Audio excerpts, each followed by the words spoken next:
যাতে 2016 নাগৰিকত্ব বাতিল হয় তাৰ আমি অসমীয়া ৰাইজৰ স্বাৰ্থত আমি আজি এই ইয়াতে টায়াৰ জ্বলাই প্ৰতিবাদ কাৰ্যসূচী লৈছোঁ। ইয়াৰ পিছতো যদি তেওঁলোকে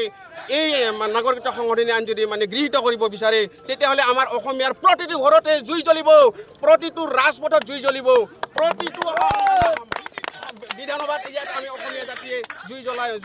হ'লেও এই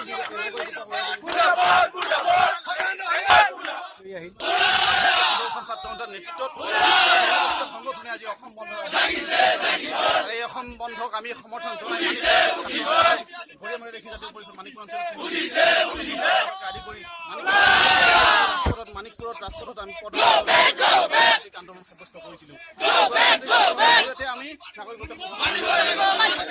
আমি দাবী জনাইছিলোঁ, কিন্তু কেন্দ্ৰীয় চৰকাৰ অসম চৰকাৰৰ যি দমনমূলক নীতি তেওঁলোকে আৰক্ষী প্ৰশাসনক হতুৱাই আমাৰ প্ৰতিবাদী ৰাইজক প্ৰতিবাদী কণ্ঠ ৰোধ কৰিব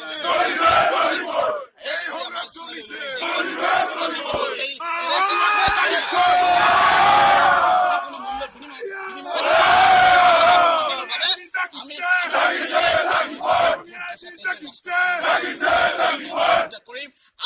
আমাৰ প্ৰতিবাদী কণ্ঠ অসমীয়া